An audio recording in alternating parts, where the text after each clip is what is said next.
ನಮಸ್ಕಾರಿಪ್ಪ ಎಲ್ಲ ದೊಡ್ಡ ಮಂದಿಗೆ ಇವತ್ತಿನ ಈ ವಿಡಿಯೋದಾಗ ನಾನು ದೋಸೆಗೆ ಹಚ್ಚುವಂಥ ಕೆಂಪು ಚಟ್ನಿನ ಹೆಂಗೆ ಮಾಡೋದು ಅಂತ ಹೇಳ್ಕೊಡ್ಲಾಗತ್ತೀನಿ. ಇದು ತುಂಬಾನೇ ಈಸಿ ಅದ, ಹಂಗೆ ಬೇಗನೆ ಮಾಡ್ಕೊಂಡ್ಬಿಡ್ಬೋದು. ಇದನ್ನ ಹೆಂಗೆ ಮಾಡೋದು ಅಂತ ಹೇಳಿ ನೋಡ್ಕೊಂಬರಂ ಬರ್ರಿ. ಮೊದ್ಲಿಗೆ ನಾ ಇಲ್ಲೊಂದು ಮಿಕ್ಸರ್ ಜಾರ್ನ ತಗೊಂಡಿನಿ. ಆ ಮಿಕ್ಸರ್ ಜಾರಿಗೆ 7ರಿಂದ 8 ಒಣ ಕೆಂಪು ಮೆಣಸಿನ್ಕಾಯಿನ ಹಾಕೊಳಕತ್ತೀನಿ.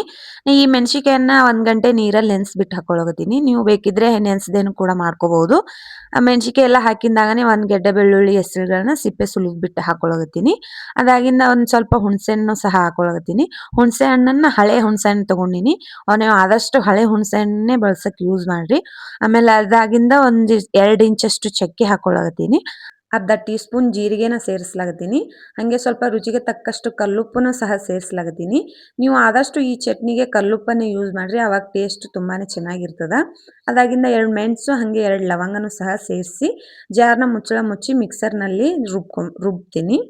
ನೀವೇನಾದರೂ 1 ಗಂಟೆ ಮೆಣಸಿನ್ಕಾಯಿನ ನೀರಲ್ಲಿ ನೆನೆಸ್ಕೊಂಡಿಲ್ಲ ಅಂದ್ರೆ ಚೂರು ನೀರು ಹಾಕೊಂಡು ಮೊದಲಿಗೆ ಸ್ವಲ್ಪ ನೀರು ಹಾಕೊಂಡು ನೀವು ರುಬ್ಕೋಬಹುದು. ನಾವು ನೆನೆಸಿರೋ ಕಾರಣ ನೀರನ್ನು ಸೇರಿಸ್ತಿಲ್ಲ.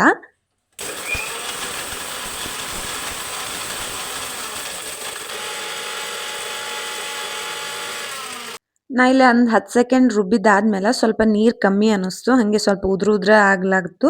ಬೀಜ ಹಾಗೆ ಉಳ್ಕೊಳ್ಳೋ ಸಂಬಂಧ ಸ್ವಲ್ಪ ಚಿಕ್ಕ ಲೋಟದಿಂದ 2ರಿಂದ 3 ಟೇಬಲ್ ಸ್ಪೂನ್ ಅಷ್ಟು ನೀರು ಸೇರಿಸ್ಲಾಗತ್ತೀನಿ. ನೀರನ್ನ ಸೇರಿಸಿ ಮತ್ತೆ ಜಾರ್ನ ಮುಚ್ಚಳ ಮುಚ್ಚಿ ಪೂರ್ತಿ ಕ್ಲೀನಾಗಿ ಪೇಸ್ಟ್ ಆಗೋ ರೀತಿ ಅದನ್ನು ರುಬ್ಕೊಂಬರ್ತೀನಿ.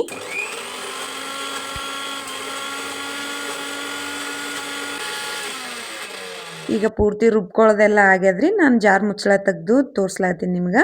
ನಾನು ಜಾಸ್ತಿ ಪೇಸ್ಟ್ನು ಮಾಡ್ಕೊಂಡಿಲ್ಲ, ಹಾಗೆ ಜಾಸ್ತಿ ತರಿತರಿಯಾಗಿರ್ಲಿ ಅಂತೂ ಮಾಡ್ಕೊಂಡಿಲ್ಲ. ನಾನು ಅಷ್ಟೇ ಮೀಡಿಯಮ್ ಆಗಿ ಮಾಡ್ಕೊಂಡಿನಿ.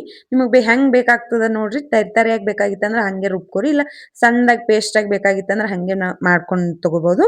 ಅದು ಜಾರ್ನಿಂದ ಒಂದು ಬಟ್ಲಾಗ ತೆಗೆದು ಅಲ್ಲಿಂದ ಜಾರ್ನಾಗ ಏನಾದರೂ ಇನ್ನೂ ಪೇಸ್ಟ್ ಉಳ್ದಿತ್ತಂದ್ರೆ ಸ್ವಲ್ಪ ನೀರನ್ನು ಹಾಕಿ ಅದನ್ನು ಸಹ ಮಿಕ್ಸ್ ಮಾಡ್ಲಾತೀನಿ. ನೋಡಿದ್ರಲ್ಲ ಫ್ರೆಂಡ್ಸ್, ಕೆಂಪು ಚಟ್ನಿನ ಹೆಂಗೆ ಮಾಡೋದು ಅಂತ ಹೇಳಿ.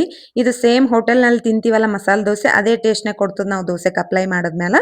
ಈ ವಿಡಿಯೋ ನಿಮ್ಗೆ ಏನಾದರೂ ಇಷ್ಟ ಆಗಿದ್ರೆ ಲೈಕ್ ಮಾಡಿರಿ, ಶೇರ್ ಮಾಡಿರಿ. ನಮ್ಮ ಚಾನಲ್ನ ಸಬ್ಸ್ಕ್ರೈಬ್ ಮಾಡ್ಕೊಳ್ಳೋದನ್ನ ಮರಿಬೇಡ್ರಿ. ಮತ್ತೆ ಮುಂದಿನ ವಿಡಿಯೋದಾಗ ಸಿಗ್ತೀನಿ.